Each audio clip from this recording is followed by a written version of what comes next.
Another week of the Mike Farrell Sports Show is coming at you right now. My name is Adam, and Mike Farrell is with me again. Mike, an interesting weekend of college football that no one really cares about because these days, my friend, it appears it's all about the college football playoff rankings. That seems to be all anybody cares about right now. Except for UCF fans, and we're going to talk about that in a second. That was a heck of a game, and now they're the Group of Five team in charge for that New Year's Six Bowl. I'm interested in some of these other situations. The Washington Oregon game obviously had playoff implications, and that was a great game. North Carolina is going to play Clemson. To me, that's a great game. Neither team has a chance to make the playoff, but I'm excited about that game. Um, but talking about the playoff, the likely order that we're going to see, at least this is my suspicion. We're going to see Georgia be number one. Well, okay, let's go one at a time. So no qualm with Georgia remaining number one, correct? Yeah, I mean that's going to happen. That's not what I asked. Do you have a qualm with it? Would you like to see no, somebody else at one? no, Okay. no. I mean they handle business against Mississippi State. They're the best team in the country. Where I have an issue is the Big Ten. And so one of the questions I get a lot is, will the one-loss loser of the Big Ten championship game get into the playoff? And there's absolutely no way on earth they should. So Michigan's got Illinois this weekend. That's a ranked team. That would be their second best win all season long, Penn State being their first. Ohio State, is going to cupcake their way into this, and we're going to have likely undefeated teams as we head to the Ohio State, Michigan. They got Maryland. Maryland didn't look good against Penn State, but neither of them have resumes for a one-loss team to get in. So I don't think that's going to happen. So, I don't mind them being here as long as the loser drops out of the top four. If that doesn't happen, then I'm going to be upset. TCU beat Texas. They proved once again, all the doubters, they didn't look great. Texas didn't look great. It was kind of an ugly game, a defensive game. But they've proven everybody that they're legit. But if they lose a game, I think they'll be out as well. I think the Pac-12 got eliminated with Oregon and Washington because USC they won't have the victories now to push up. They're going to be on the outside looking in. So, and the ACC is done with Clemson. So what do we do with the SEC? That's the big question here. Are they ever going to put three in there? Probably not. But let's say Ohio State beats Michigan. All right. Okay. They're undefeated. They belong in. Let's say LSU beats Georgia in the SEC championship game, a two-loss team, but SEC champs. I doubt they're going to be left out. Although we did see the Big Ten champs, Penn State, get left out, in 2016. But this is the SEC. I mean, how do you leave LSU out if they run the table and beat Georgia? Georgia can't be out if they lose that game as a one-loss team. And Tennessee just continues to impress. They had one loss to Georgia, and they're not going to play in any title game. So they're likely going to be a one-loss team. TCU loses. I think we have three that deserve to be in the playoff from the SEC, and I don't think it'll ever happen. But I'm afraid we might see a watered-down playoff this year if certain things shake out, just because we're trying to avoid getting the SEC three teams. All right, so hold on. Let me break this down for a second. So Georgia will remain one. You have obviously Ohio State, Michigan 2 and 3. That's going to take care of itself, right? That'll work itself out on the field. It's a de facto, play-in game, I guess, for the playoff, right? Doesn't get in, but yeah, it's a playoff game. And then you have TCU, which doesn't have the hardest path ahead, but they've got a couple of tricky games. They haven't looked fantastic. So your scenario is TCU out, obviously one of Ohio State, Michigan out. That opens up 3 spots. You think with an LSU win, you see some configuration of Ohio State, Michigan, one or the other, Georgia, LSU, and Tennessee in the playoff? Yeah, I think that's fair. And I'll tell you why.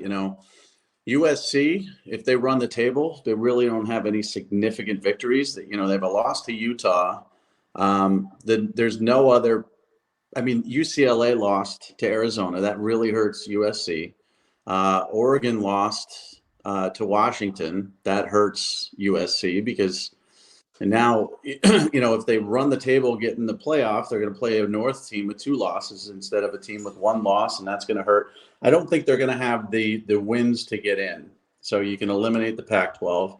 And Clemson does not have the wins to get in. They have the 1 loss, and North Carolina, as they creep up, they're going to be potentially close to the top 10 by the time this is all over. And if Clemson beats them in the ACC championship, it's going to be a good win, but it's not going to be enough to push them up there.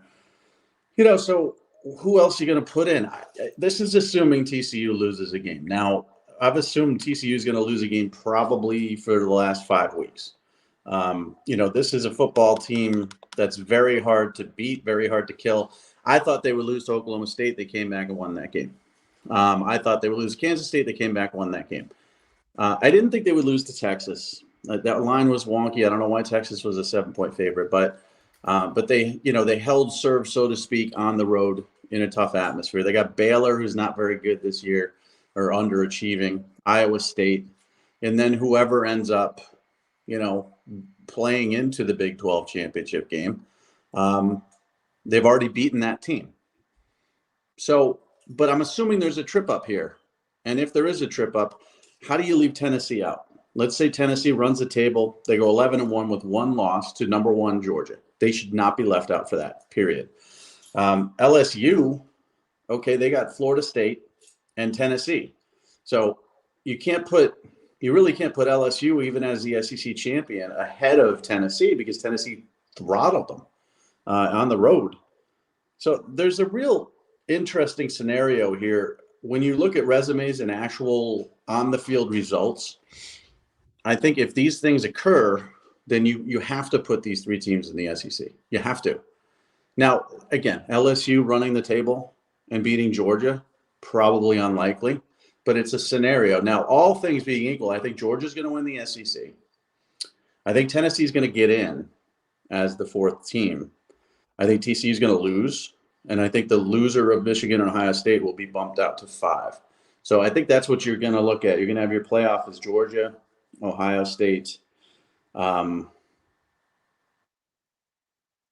Tennessee, but I had Tennessee 4th, so 3rd. I don't know. It's TCU. I had them losing now. So even if LSU doesn't run the table here, then maybe you're talking a 1-loss Big Ten team in there. I don't know. I'm not impressed by the Pac-12 getting anybody in. I'm not impressed by the Big Ten getting more than 1 in. I'm impressed with TCU getting in if they run the table. If they go 13-0, they belong in there and they deserve to be in there. We saw them and Baylor get screwed years ago because they didn't have the brand. It doesn't matter now. They win and they're in. But then in the scenario I'm talking about, if Georgia beats LSU has no chance. I got Tennessee sliding in at 4. Ohio State would stay at 2. So who's number 3 if TCU loses?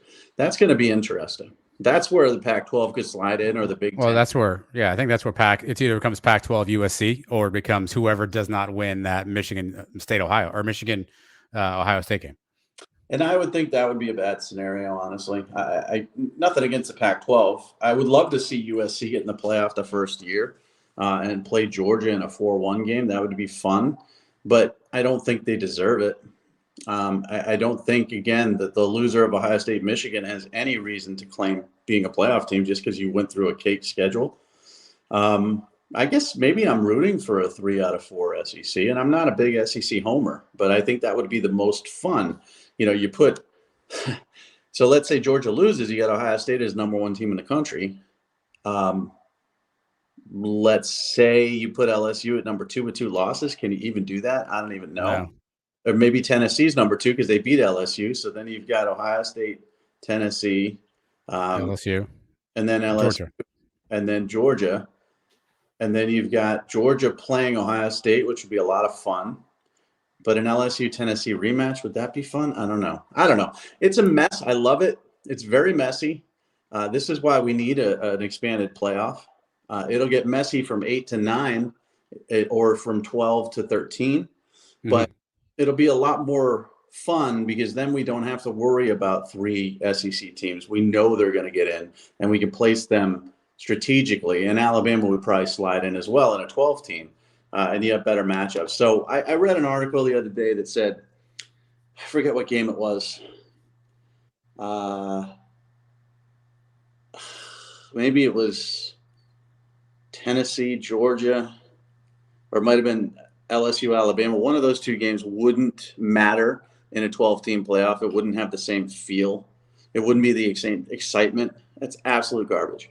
It's not going to hurt the regular season to have a 12-team playoff because those games are still exciting. I mean, the atmosphere at Tennessee beating Alabama, the atmosphere at Georgia beating Tennessee, and the atmosphere at LSU beating Alabama, that's going to exist. It's not going to go away, and those games are equally important. So all the apologists that say don't expand the playoff because you're going to kill the regular season, they're full of crap. I would love to see it expanded this year. I would love to see a 2-loss Oregon team as a 12 seed. I would love to see UCF as a 12 seed or an 11 seed and see if they could trip somebody up. I think that would be, a lot more fun than this 2 from the Big Ten or maybe 1 from the Pac-12. Yeah. Fun fact about TCU really quickly. Since 2012, since the Big 12 went to essentially the 10-team format, 2 teams have started off 10-0, Mike. The 2012 Kansas State team and the 2015 Oklahoma State team. 2 teams start off 10-0. They both suffered a loss in the very next game against Baylor. Ooh. So you have TCU 10-0 playing Baylor this weekend. It's not a good. Do with that what you will. Do with that what you will. It's not a good matchup for Baylor, but listen, you can lose on any given Saturday. You can lose, and the Big 12 is. I mean, it's somebody also said the other day that the Pac-12 was the deepest conference. That's garbage. I honestly think you could make an argument this year, as far as parity is concerned, for the Big 12, and the reason I say that is because there are no horrendous bottom feeders here.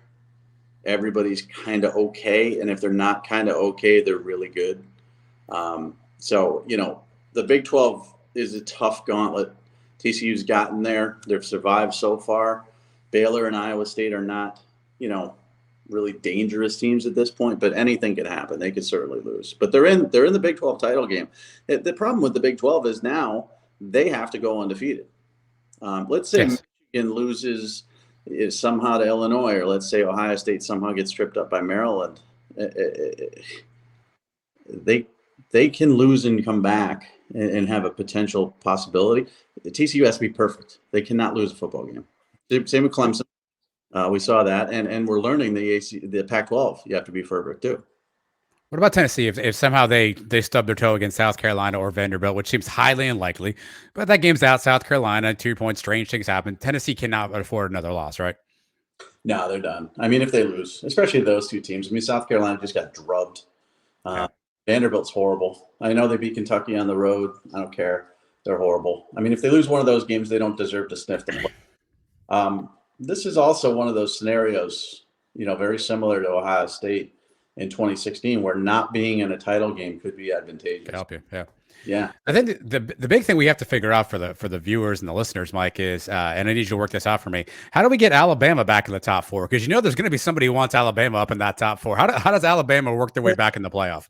All kinds of chaos has to happen? Well, okay, so we should probably put Austin Peay into the top 25 this year because that's the ridiculous game. I looked at some of the games this weekend for the SEC.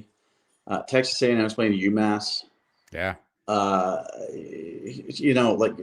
Alabama's playing Austin Peay. There was another one where I almost threw up in my mouth. Why are these games existing? And why are they in game, 11 of their football season? And then, of course, a losing Auburn team, that's not going to happen. Unfortunately for Alabama, they're done. I mean, they're just done. And it's kind of, again, this is why I'd like to see a 12 team, because I'd like to see Alabama in the playoff because they've lost 2 games to top 10 teams. Now, yes, those teams are firmly in the top 10, a lot due to victories over Alabama, but they've lost by 4 points, 2 games. The Alabama and the SEC margin for error is very, very thin. But I think an Alabama team, in a 12-team playoff would scare the hell out of somebody. Oh, for sure. Yeah, 1,000%. I think that's why I'm curious. How do we get them back in the top 4? I feel like every year they find a way. The committee's going to figure it out. Expand it right now. Just say, you know what? This season's so great, so wacky, so wonky. Let's expand it right now. Go 12. Look, I put nothing past the committee on that front. Who's impressed you the most, though? I know you between Ohio State and Michigan. I know you basically have been saying, hey, what's the signature win from either of these two teams? Obviously, they both played this weekend. Both look pretty good. Which of those two has impressed you the most so far, Michigan or Ohio State? I think Ohio State, simply because of what they've had to overcome. Michigan's been pretty healthy. And they have the power running game and the play action off that. They haven't played anybody. I mean, like I said, their signature win is Penn State, just like Ohio State. Their second best win is Maryland, and they got drubbed by Penn State, so they're not real. Ohio State at least has a victory over Notre Dame, which is starting to look better, even though Notre Dame's still not a great football team, but they hammered Clemson. They've lost, Jackson Smith and Jigba hasn't been on the field most of the season. Trevion Henderson's been hurt. Now they've got additional running back depth concerns. Ohio State's impressed me more, and they're a more balanced team. They can beat you throwing the ball, or they can pound it if they're healthy at running back. So I would favor them slightly. I think they're going to win. I mean, it's at home. I think they're really angry about last year's loss. I think Michigan can be had if you can stop that running game, which is not easy to do. I mean, Blake Corum's awesome. He should be in the Heisman discussion for sure. But if you can bottle up that running offense, they're similar to, you remember those LSU teams, the Leonard Fournette type of teams, where if you can stop the run, they really don't have a solution. JJ's better than the LSU quarterbacks were through those years. But I don't think he's the type of guy right now that could win a football game for you in a shootout against Ohio State. All right, so let's preview again. We're recording on Monday, so let's preview Tuesday here. So we got Georgia 1, yes, correct. We agree there. Ohio State 2, yep. Michigan 3, yep. TCU 4, yep. Tennessee 5, yep. Oregon was 6. We know they're going to drop out, so Oregon loses the 6th spot. Who jumps up to 6? You had number 7 LSU. Number 8, USC. Number 9, Alabama. Number 10, Clemson. Who takes that 6th spot? I think LSU. I mean, just based on victories. They didn't look that sharp against Arkansas on the road, but USC beat Colorado, a team that you and I could beat with 9 other dudes. Let's go. And then there's really, a drop-off after that. I mean, Clemson is just done. I would say it's got to be LSU. So that's my 6th team, then USC, number 7. Then it doesn't matter. It'll probably be Alabama, which ahead of a 1-loss Clemson team. But at that point, it really doesn't matter. So that's Mike's official top 6 prediction for Tuesday night. We'll see how close you are to being correct. But it sounds like Mike is an agent of chaos. He wants a little chaos in his life here. I love chaos. I mean, I want some. Chaos is great. The only thing that hasn't happened this season, we've got 4 undefeated teams at the top. This late in the season, that's not chaotic. 2007 was the best year for me, where every week there was another number 1 team. Georgia's been steady. Ohio State, Michigan have gone through a crap schedule and not get nicked up. TCU is the big surprise here, but I would like to see a little bit more chaos. But I think we're very likely to see an undefeated Georgia team in the SEC title game, an undefeated Ohio State team in the Big Ten title game, an undefeated TCU if they don't get bumped up a Baylor or Iowa State in the Big 12 title game. And that's 3 out of 4 of your teams in the title in their conference title games undefeated. That's really not chaotic. We'll see what it comes out to be Tuesday night. Like, any other teams that are catching your eye in the playoff? Anybody you're keeping your eye on as things are kind of coming along here? There's games that I'm intrigued by. Some of the New Year's 6 matchups that could occur. I was intrigued by the UCF Tulane game. Tulane has been a team that's covered the spread all season long, and they were getting a point, or they were laying a point, I think. I really thought they were going to win that football game. USC and the job Gus has done with a running back at quarterback has been really impressive. I mean, again, we had the East Carolina loss where the GA fed all the play, whatever, all that drama. I don't know if that happened or not. Well, who cares? Who knows? It did. And then, Louisville was not good. They're better now. But for this team to sort of rebound and be, in this position where, I don't know. I mean, UCF more than I do. The remainder of the schedule, Navy, they should win. South Florida is horrible. Yep. And then what's it going to be? Is it Cincinnati? Well, you're looking at a rematch. So Cincinnati and Tulane play. So they each have one conference loss. So whoever wins that game becomes the second American Conference championship. There's no divisions this year, so it's basically top two teams. So Tulane, Cincy will decide the other team. And they beat both of those teams in nail-biting fashion. They're both, they were both very good football games. So, it's not guaranteed that UCF, but the path is there for them. They obviously have wins over both of those teams. So if I'm a UCF fan, I'm feeling kind of good. Now, I'm really wanting a quarterback in the portal. I really am tired of watching this type of offense. It's frustrating to me if I'm a UCF fan. But this is what Gus loves, man. He loves mucky, crappy, awful passing offenses where his quarterback is as big a threat as his running back. He loves stables at 3 deep at running back, and we're going to pound the ball at you. And it's so frustrating because in high school, he wasn't this way. He had Mitch Mustaine 100 years ago. In Arkansas State, he wasn't this way either. It's when he got to Auburn that he sort of became this curmudgeon of boring, awful running attack with a quarterback who can't throw the ball. Yeah, I see it every week. John Rice Plumlee seems like a really good kid. Seems like the kind of kid you'd want dating your daughter, but not the kind of kid you want throwing a hitch route on 3rd and 6. I mean, that's just the unfortunate reality of that.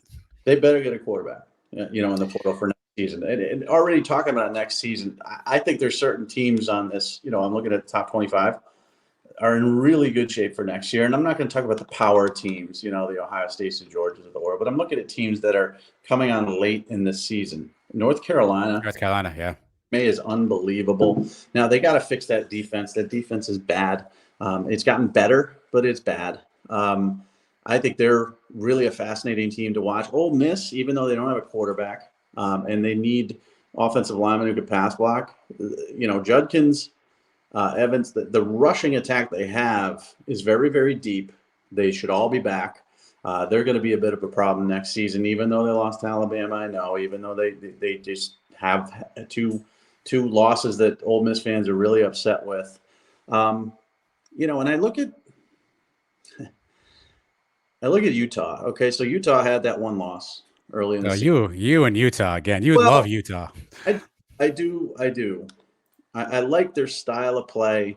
Cam Rising is not going to be a first-round pick. This is breaking news. And they play a physical brand of football. I think they've got young talent on both sides of the ball.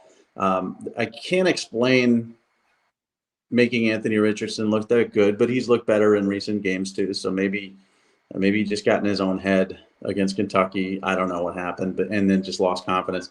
And I can't really explain the loss to UCLA because they just lost to Arizona, but they're going to be a dangerous team next season. Now, I'm not picking them in the top 4. I'm not picking them to go to the playoff. They had their chance. I gave them their chance. But it's interesting to see some of these teams that I think are peaking late in the season that could be really good next year that we're not even talking about. And those are a few of them. Let's switch gears here. You mentioned the word Auburn a few times, and they had a nice win this weekend, Mike. Again, it wasn't a barn-burning game, of course, but Cadillac Williams, former running back, now turned interim head coach, with a victory. I'll say this, Mike, the videos on social media, what you saw after the game, those kids are playing hard for Cadillac Williams. Those kids are showing up. They're playing hard. Maybe they don't have all the talent in the world right now. Maybe they're kind of fractured. They're kind of beaten down. They had a rough year. But Cadillac's got those boys playing hard. There seems to be a ton of support for Cadillac to be there right now. But is there support for him to be there long term? Do you give him any chance whatsoever at retaining that job? No, I don't. I don't. Tried so hard to set that up too. Yeah. So there is a rumor out there tonight, and of course, all these rumors. Ole Miss head coach Lane Kiffin, sure, expected to accept a under-the-table offer tomorrow. What does that even mean? Are they going to pay him off no W-4? He's going to tax-free? Like, what's an under-the-table offer? I think these rumors are all crap. I don't think anything's going to be close to. When's the last time you saw a big coach move from one program to the other publicly before the end of the football season? You covered Scott Frost. We all knew he was leaving. That's actually fair. Yes. He wore a red shirt to the last game at UCF. All right. I think that was pretty well documented. Yes. So, I mean, these rumors. Mike Norvell, I think, took the Florida State job like at halftime of the Memphis game that year, but not. So that's a promotion, right? In some respects, right? And you wait. Yeah. Out of respect for the university that's paying you millions of dollars, out of respect for your players that you've had fight through injuries for you all season long, and Lane Kiffin's not a moron. He's not going to sign an under-the-table deal. Now, he's the top target, and there are pros and cons. We've already talked about this. The recruiting advantages and the money at Auburn. Cadillac has done a good job. I mean, in that Mississippi State game, I thought they were going to get blown out. The team fought. They showed a lot. They beat crappy Texas A&M team, and anybody can look energetic against Texas A&M because that's a team that's given up on their coach. And Jimbo could say all he wants about how these guys are focused in practice and they're working hard and they're in the weight room. No, the energy level at Texas A&M is an abysmal joke. Nobody wants to play for that guy. They're all waiting for the portal window. Not everybody, but a lot of them. And so you beat that team by what? 3 points? How is this a resume builder? You lost a close game to Mississippi State. You could have got blown out and you beat Texas A&M. Now, I get it. He's a legendary player at Auburn. And there's this feeling, when he has, the Ronnie Browns of the world and the players that he played with when things were really good and they were undefeated, with Tommy Tuberville and all that good stuff. Everybody wants that feeling back, and Cadillac kind of brings him that feeling, but he's not qualified to be the head coach. And they're going to go after guys who are. Lane Kiffin, they're going to go after Hugh Freeze. Those are their top two choices, and if they get one of them, Cadillac's got no chance. Now, if they dip down to third, they're still not going to give him the job because the boosters just are not going to play this game. Well, hold on, Mike. Hold on. If it worked for Jeff Saturday, why can't it work for Cadillac Williams? Yeah, and he's 1-0. I mean, good for him. And he, listen, I could have gone in there and said, you know what, Sam Ehlinger is probably not our best option. Maybe we should start this Matt Ryan Hall of Fame guy. And maybe Las Vegas is the worst team in the world. So, by the way, look, I got Jonathan Taylor back just in the nick of time. I mean, I probably could have won that football game, but I won't get into the NFL and all that stuff. But no, I mean, the old money at Auburn wants a big splash. They want to pull out the wallets and they want to do what Texas A&M did, and they want to give somebody a 10-year, $80 million guaranteed contract, and they want that to be Lane Kiffin. And if it's not Lane Kiffin, we're going to get, if not Hugh Freeze, we're going to go get ourselves, some big name Deion Sanders or Matt Rule or somebody. Doesn't matter whether they're qualified or they're a fit at all. They're not going to settle on Cadillac unless he beats Alabama. Then that changes. If he beats Alabama on the road in the Iron Bowl, then talk to me then. But until he does that, no, he has no chance. Is Lane Kiffin happy at Ole Miss? Lane Kiffin he's a caged tiger. He always wants the next thing. Auburn Tiger? Maybe. He's a guy that I don't think he's ever settled or satisfied. You don't leave Tennessee in the middle of the night to go to USC. You don't flirt with other jobs while you're at Ole Miss. I mean, he was involved with the LSU job last year, the Florida job he just mentioned.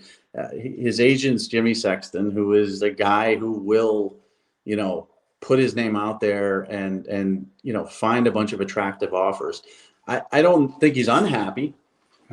Happy, but I think he's a nomad. I think he's a guy who has to move. The question is Auburn the move? Now, I was talking to a source the other day, who's involved in this coaching search. And this is a really, really attractive job to coaches for a lot of reasons. There's endless money. The last two coaches prior to Harsin played for national championship or won a national championship. The recruiting is just golden. And you wouldn't think that was Saban in state, but they border Georgia. They recruit better in Georgia than they do in Alabama, and they can recruit Florida. This is a very, very attractive job from a monetary standpoint and the support of the big money people. It's an unattractive job because they're always in your face telling you what to do. I just don't know if this is the job that he wants to jump for. Now, I thought at the beginning of the season, there might be a little bit more people upset at Brian Kelly at LSU because that didn't look like it was going to be a fit, and I didn't think it was going to be a fit. That's turned out to be a fit. So he's there for wants to be at least for the next couple of years. Sark isn't going anywhere.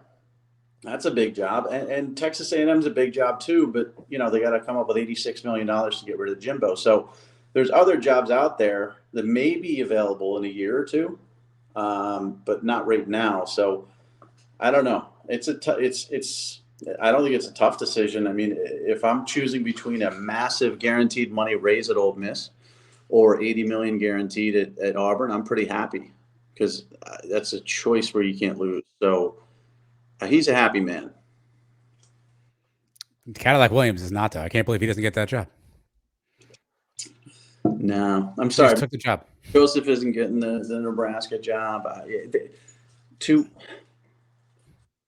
For a new athletic director to come in and hire the interim coach, you might as well just resign. You might as well come off as the laziest human being ever. I've seen jobs where coaches have been successful year after year, 8, 9, 10 wins, bowl games, and these are for mid-level Power 5 programs. But a new athletic director comes in there, and what do I hear? I hear from everybody he wants his own guy because he wants to put his stamp on his own legacy. So he'll even drive out a successful coach to get his own guy. He's not going to come in and say, well, this guy's pretty good, let's hire him. It's not happening. Fair enough. Let's go to recruiting, Mike. Obviously, a spot where you made your bones throughout your career on this show. I really do. Yeah, appreciate it. And a couple of interesting flips of late. Probably one of the biggest one, if not the biggest one. Jaden Rashada, a longtime quarterback from the Bay Area in California, from Pittsburgh, had committed to Miami, and that was supposed to be sort of one of the crown jewels of this new Mario Cristobal era. Right, that was going to be their quarterback of the future. There was a ton of NIL rumors. I know you debunked a lot of those, but a ton of NIL rumors at the time. At the time, he spurned University of Florida to take the Miami offer. And there were, again, people saying NIL was involved and Florida offered more money and blah, blah, blah, blah, blah.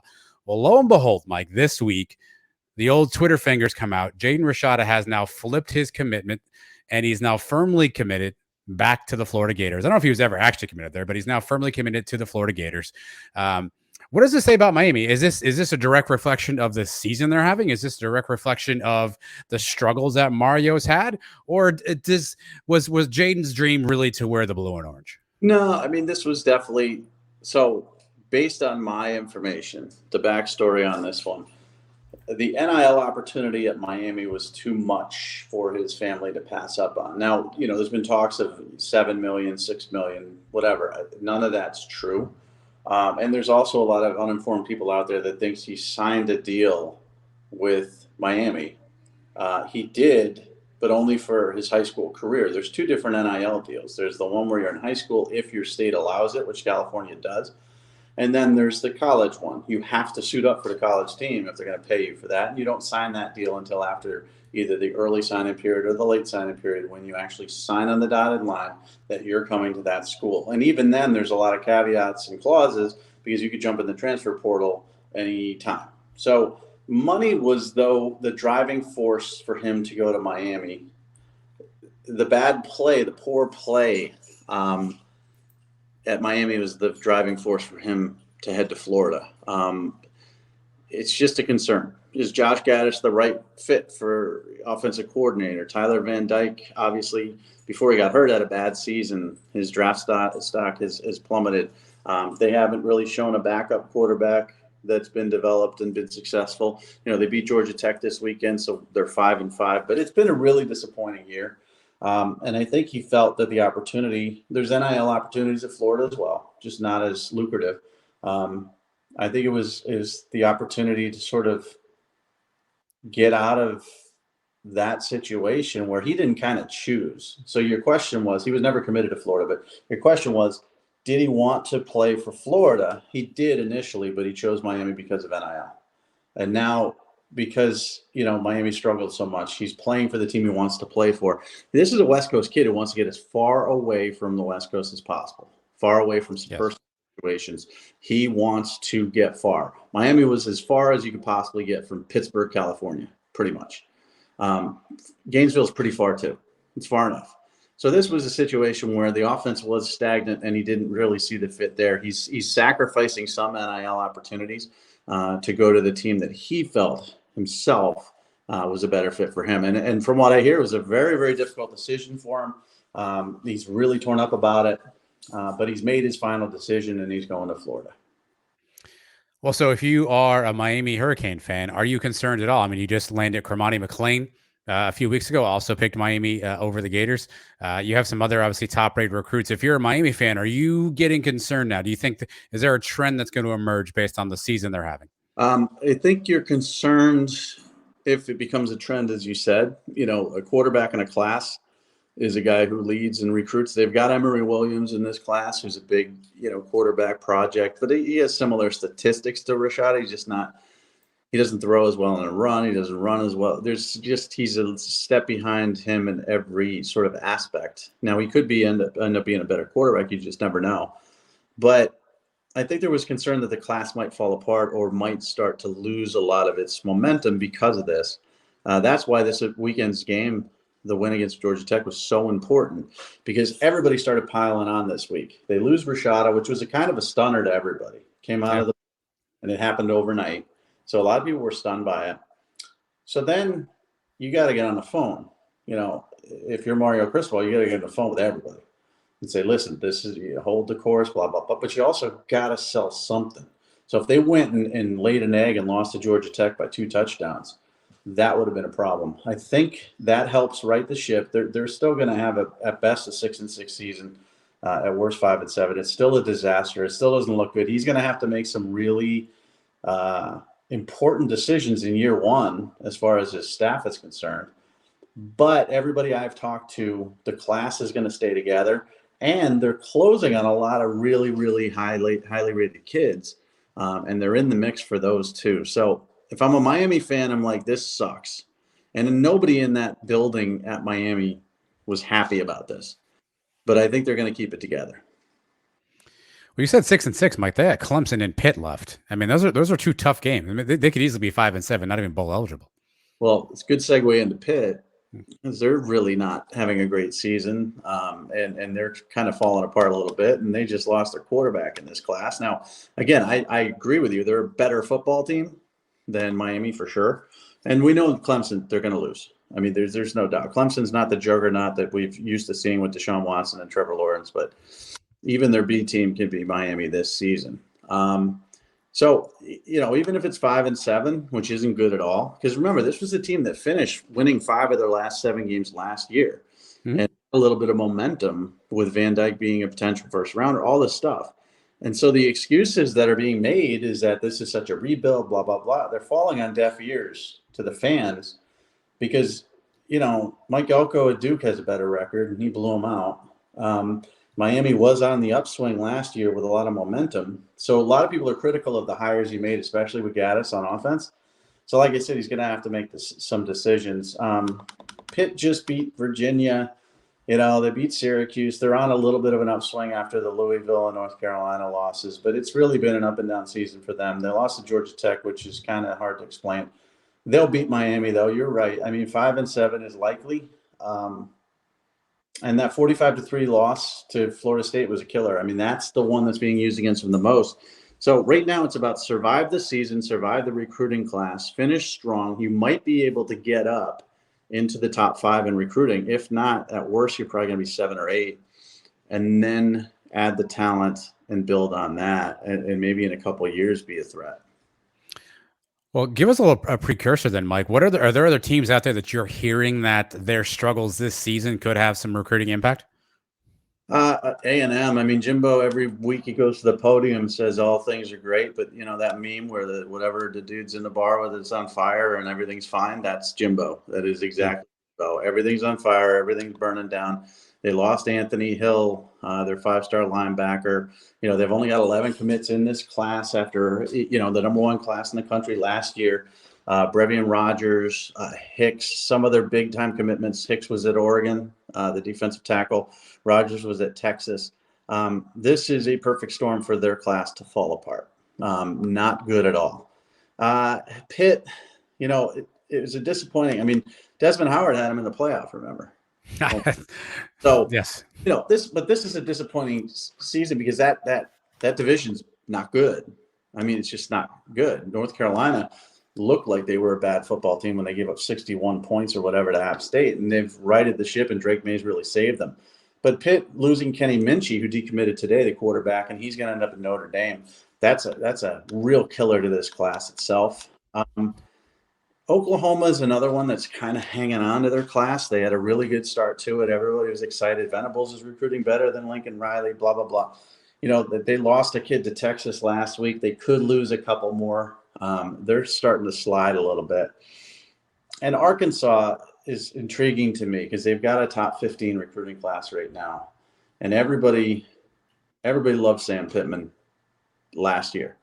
And now everybody hates Sam Pittman. Like all the Arkansas fans think this is horrible. We're playing down to opponents. We stink, blah, blah, blah. Should have won that game against, LSU. Coaching. They're kind of falling a little bit in momentum when it comes to recruiting as well. Which programs do you think stand to benefit the most from this? Like who's ready to pounce that you think can start to maybe build their class up quickly? LSU is a dangerous. I mean, they can recruit well even when they suck because they have that advantage. But they're really doing a good job in the state of Texas. Brian Kelly's using his ties to the Midwest and the East Coast. They're really dangerous. We expect Alabama, Ohio State, Georgia. I think Florida too. Rashada was a big flip for them. Losing McClain hurt, but they're in it for a lot of top kids down the stretch. Now we've heard this under McElwain. We heard this under Muschamp to an extent, and we certainly heard this under Dan Mullen. They always end up whiffing down the stretch. But I think the way the momentum's going for Florida right now, they have a chance to really take advantage of this season when it looked like this season was going to be sort of like a wash. Is McClain solid to Miami? Yeah, so that's a situation where, the kid grew up a Florida fan. Lakeland kids always go to Florida, but he's a Lakeland transplant. He's from Lake Gibson. And there were more reasons than just money. Money's a factor, of course, but there were other reasons. He has a relationship with a couple guys on staff at Miami that's really, really strong. There's not a concern right now that he's going to flip. And that's good, And Billy Napier really needed this Rashada news because there were a lot of Florida fans that were really upset because McClain was supposed to be their guy. They're in it for Desmond Ricks and some other big-time kids. He's a D-back that reclassified from 2024 to 2023, 5-star kid. If they can close on some guys down here, all will be well at Florida. And you remember the first 6 weeks, or not 6 weeks, the first 6 months of his tenure at Florida, he had to come out with a statement to the fans as to why things weren't going well in recruiting. It's a tough job, and you live day to day and week to week. So right now, all the Florida fans are happy with him because Rashada flipped, but they could hate him again next week. But they're in a good spot right now, recruiting wise, I think, to finish, maybe ahead of Miami now. Get your crystal ball out for a second. Which compliance office is going to be besieged with kids getting into the transfer portal? Which school are you most concerned? A&M first. Yeah. That's for sure. I think you're going to see some kids sort of pushed out the door at Miami. Maybe not a concern, but maybe, arm in arm with a coach saying, hey, you see this over here? This is the portal. Check it out. And then when they're looking at it, push them in it. So I would expect a lot of activity. I think there's going to be a lot of activity everywhere. Obviously, we've seen increased activity, but A&M's the one I think where things are going to get really, really ugly with that recruiting class last year. And it's going to be messy because a lot of them have NIL deals, how to pan out. But we've seen guys, big name guys with NIL deals like Quinn Ewers at Ohio State ends up landing in Texas, gets bigger NIL deals. Some of the A&M kids can do that as well. It's just going to be dependent upon which teams can take them, who's got spots. Juggling that 85-man roster is going to be extremely important for a lot of these teams. I also think that we're going to start to see some dirt come out on Jimbo. I think his own people are going to turn on him and try to make him the scapegoat. I think they're going to try to get out of this $86 million for cause. I think we're heading to some really, really scandalous, ugly stuff, at Texas A&M. And buckle up, because it's going to be kind of no, I'm not rooting against Texas A&M or their fans or their players, but I don't know Jimbo. He just doesn't appear to be a likable human being. So it'll be a little bit fun in that regard. It's almost like when there's investigations around Urban Meyer. You respect them, but you don't like them. And I think we're headed towards some dirt on Jimbo. Can't wait to see how that unfolds. Mike, what's got you pissed off? I know usually each week there's something that's just got you all kinds of grouchy. I got a lot. Oh, boy. All right, we got time. It's your show. So I named the site MikeFarrellSports.com because I couldn't think of a flashy name, like On3 or 24/7 or Rivals. Shannon, who has owned all of those at one point in time, really good at names. I'm not. I suck. What are we? The Edge. That guy's a guitar player for you too. 3-point stance. That's a column name. It's not a name of a website. Run blitz, full out blitz, whatever. I thought about this stuff and I'm like, yeah, they're horrible. I can't come up with any. You could probably come up with 10 times. Muffed punt. Muffed punt. That sounds bad. So I came up with MikeFarrellSports.com on a whim, whatever. So I have writers that write great articles. One of them, Kyle Golick, wrote a great article about Oklahoma, and all the Oklahoma fans loved it and ate it up because it blamed Lincoln Riley for every one of their problems. So, of course, they're going to eat it up and love it. And all these kudos.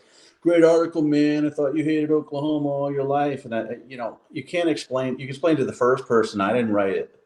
That's Kyle Golick's byline because it says by Kyle Golick. But you can't explain that to 100 people. And then he wrote an article on Friday that says Penn State is closer to Maryland than they are to Ohio State. And then, of course, Penn State throttled Maryland 30-0. And everybody's calling me an idiot for writing it. And I tried to point out to them, too, that I didn't write it.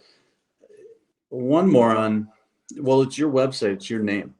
So you must approve everything that's written. You must agree with everything that's written. And I'm like, no. I give the writers freedom to write what they want and what they feel. I'm not going to say to them, well, I don't like that article. Let's not run it. They're like, okay, well, your name's on it, the website, so it's got to be you. Well, ESPN has a ton of writers. Do you go to like Jimmy Shapiro, the head of Disney, and complain about an article that was written on ESPN by somebody that's slamming Texas A&M or something? No, don't be an idiot. See the byline and then go after that person. Don't go after me. There was something else that bothered me too. That's a minor one. Most of these are minor, garbagey things. I also don't think Jimmy Shapiro is the head of Disney. I think you hit that up. Jimmy Pitaro? Jimmy Pitaro. Who's Jimmy Shapiro? Okay. I have no idea who Jimmy Shapiro is. Oh, Jimmy Shapiro is the guy who sends me these betting lines. Speaking of, thank God that came up because I got to do a read real quick. Yeah. Basketball is back, and BetOnline, #1 source for all your sports betting needs this season. You'll always find the latest odds, team matchup information, player news, and game trends at BetOnline. Oh, you got it ready. Good for you.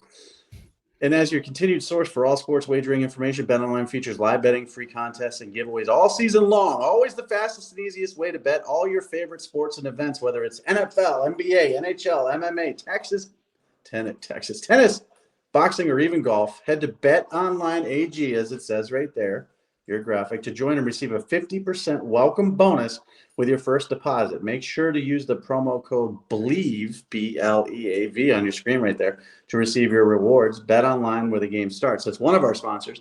The other one is ButcherBox, and that already came up. As I do the Believe audio, the ButcherBox ad is already in there. But it's a meat subscription. How could you not like that?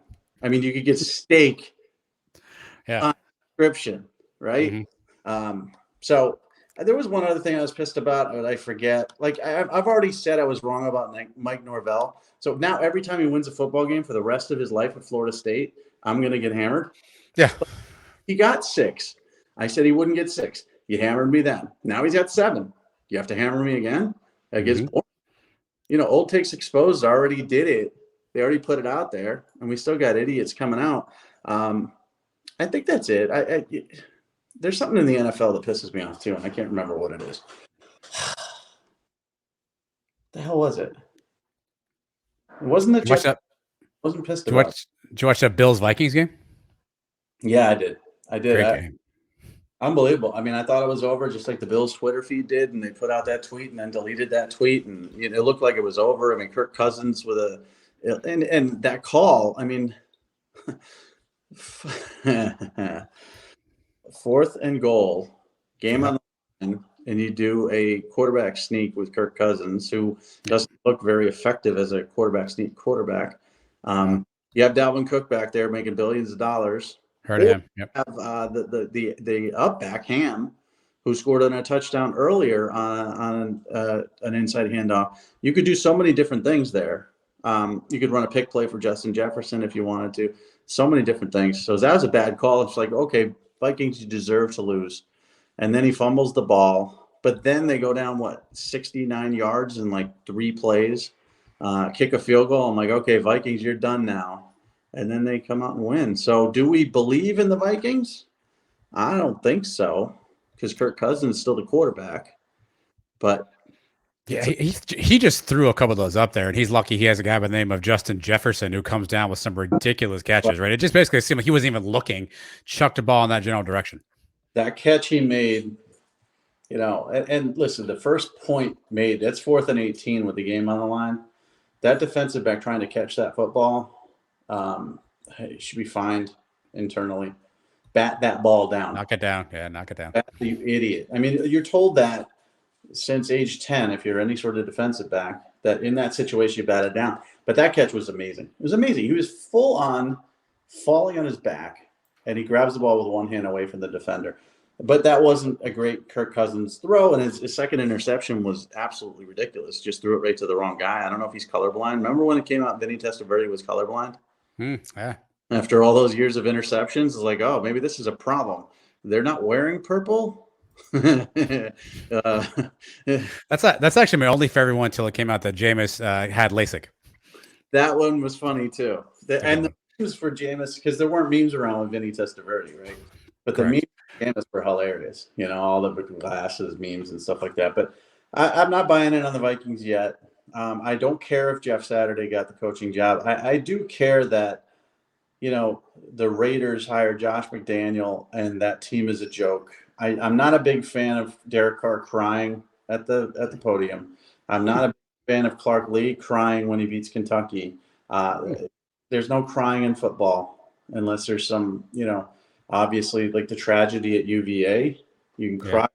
It's awful, but not when you beat a team or when your team sucks. I love the passion. I love the emotion, but Josh McDaniels really ruined that football team, and then Jeff Saturday might have saved the Colts season. So I guess I'm not pissed about anything in the NFL. Well, you heard it here first. A happy Mike Farrell means there's only one thing to do. That's end the show, because it can only go downhill from here. I'm so happy. So Bet Online, AG, believe code, get on there. Let's do it. Yeah, you did it once already. Yeah. Put your box. Listen, you want to be fat like me? You got to eat. It just doesn't come naturally. You got to eat food. You got to eat meat. You got to order your meat on subscription so that it comes by the pound every month, and then you'll be fat like me. So I got to imagine when they sent you that ad read and said, feel free to ad lib, that's exactly what they were hoping that you would say, is to be fat like Mike. Yeah, I don't think Butcher Box really wanted me to talk about like carotid arteries or obesity, but no, embrace it, man. I saw something today. There was a show on Fox, and I don't even know who these guys are. One of them is Zolak. It's a New England show. Zolak, the former quarterback for Scott Zolak. Yeah, is at Maryland? Was he Maryland? No, he was Georgia 100 years ago. There was the biggest, fattest dude I've ever seen, and I took a picture of it, and I'll probably tweet it out. Biggest, fattest dude I've ever seen in front of a microphone, just like you. Behind him was an advertised for weight loss 180. Mm-hmm. And this is improper ad placement. So I think I'm doing okay if companies that are real, like, I don't know if this was Fox Sports or Nesson, real companies are putting fat guys in front of weight loss ads. I'm just talking about Butcher Box and how fun it is to get fat. Anyway, make sure you're subscribing to the Mike Farrell Sports Experience podcast form on the Believe Podcast Network, available wherever you get your quality audio downloads. YouTube channel, Mike Farrell Sports, there as well. Subscribe to the channel. Anytime Mike pops a video up there, you'll be the first to know about it. And again, bookmark MikeFarrellSports.com, his very cleverly named website. I'm going to give you this. Traffic in the last 90 days at MikeFarrellSports.com is up 52%. Sessions are up 50%. In the last 28 days, we're up 22.2, 22.3. That means the grind is continuing. And in the last 7 days, we're up 74% and 67% in users. But ask yourself this. How much would you be up if it was called muffedpunt.com? Muffedpunt.com. I bet you there's a cool name. I don't know how he comes up with these names, because I thought when he came out with 24/7, I thought that was a dumb name. And then it just stuck, and now it's the source for all your recruiting needs. And then it came out with On3, and I'm like, yeah, I get it. Break the huddle On3, but that's stupid too. And that's stuck. So he does a really good job. I probably should have asked him, but he doesn't talk to me anymore. He used me, threw me away, like they all do. And he won't give me a free name, I'm sure. But eventually he may not. On two, Mike. One up him. Well, this is the funny thing. I used to write the 3-point stance, and I wrote that for like 12 years. And 2 years later, Barton Simmons, who's at Vanderbilt, and the 24/7 folks came up with the Cover 3 article, which was 3 points of just like the 3-point stance. And they had the sad part is they had the support and smarts there to actually grow that into an extremely popular column, and then they changed it into a podcast, and now it's absolutely kicking ass. And that's just what happens when you have smart people and good management, because you can copy an idea, you can steal an idea blatantly and make it 10 times more popular than somebody who's at a company that doesn't care. All right. Well, anyway, MikeFarrellSports.com is where you can bookmark Mike's currently named website. Again, follow everything that Mike's doing on social media and Farrell Sports. That's on both Twitter and Instagram. We are going to wrap this one. But again, if you subscribe, next time we do one of these, you'll be the first one. Actually, you'll be the third one to know about it, because usually Mike's first. I'm sometimes second, and you'll be third. So that'll be the pecking order. That's on 3. Ready, break. And watch for Mike versus the World. We took a week off. We're going to be week, depending on your schedule tomorrow, but we're going to come up with some really, really good topics to argue about. I can't wait. That's it. Bye. Goodbye.